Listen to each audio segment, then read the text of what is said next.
নমস্কার, আপনারা সবাই কেমন আছেন? আশা করি খুব ভালো আছেন। আজকে আমি চিংড়ি মাছের মালাইকারি করব। আমি যে সর্ষের তেলটা ব্যবহার করছি এটা সত্যম সর্ষের তেল। আপনারা সবাই ভালো করে দেখেছেন। আমি চিংড়ি মাছটা কিন্তু আগে একটু হালকা করে ভেজে নিয়েছি। তার উপরে সর্ষের তেলটাকে ছড়িয়ে দিলাম। দেওয়ার পরে আমি দেবো একে একে মশলা। কড়াইতেও অল্প একটু তেল দিয়ে নিয়েছি। এবার যে যার পরিমাণ মতন তেলটা দিয়ে দেবে। আমি এবারে সব মশলাগুলো দিয়ে দেবো। বাটা মশলা এই ছিল কাজু বাদাম বাটা, পোস্ত বাটা আর সর্ষে বাটা। আমি এগুলোকে সব একেবারে ভালো করে মাখিয়ে নিচ্ছি। আপনারা চাইলে হাত দিয়েও মাখিয়ে নিতে পারেন, চামচ দিয়েও মাখিয়ে নিতে পারেন, এটা কোনো ব্যাপার না। আমি চামচ দিয়ে মাখিয়ে নিয়েছি।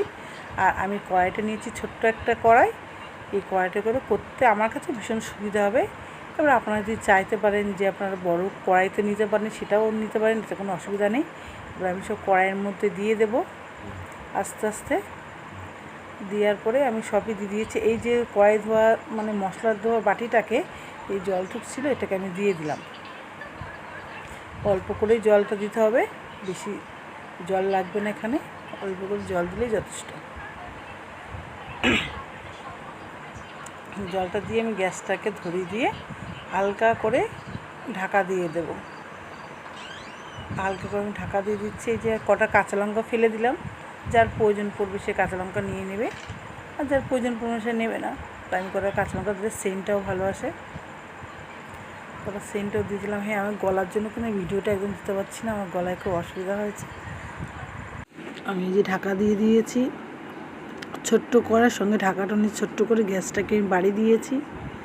যেই ফুটোটার পরে আমি আবার দেখে নিলাম একটু, ব্যাস একটু নাড়া দিয়ে নিলাম। নাড়াটা দিতেও পারে না, নাও পারে না, আমি দিলাম একটু। ব্যাস আমার এটা কমপ্লিট হয়ে গেছে। ওপর দিয়ে সর্ষের তেল ছড়িয়ে দিলাম। আমার কিন্তু ইলিশ মাছ ভাপাটা হয়ে গেছে।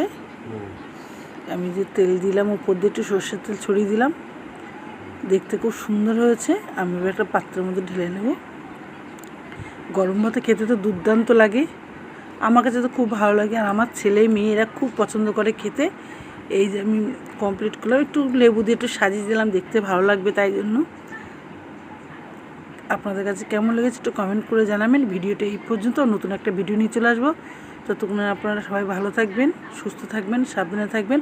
আর যারা এখনও পর্যন্ত আমার চ্যানেলটাকে সাবস্ক্রাইব করেননি তারা কিন্তু অবশ্যই সাবস্ক্রাইব করতে ভুলবেন না। তাড়াতাড়ি সাবস্ক্রাইব করে দেবেন। ভিডিওটা এই পর্যন্ত।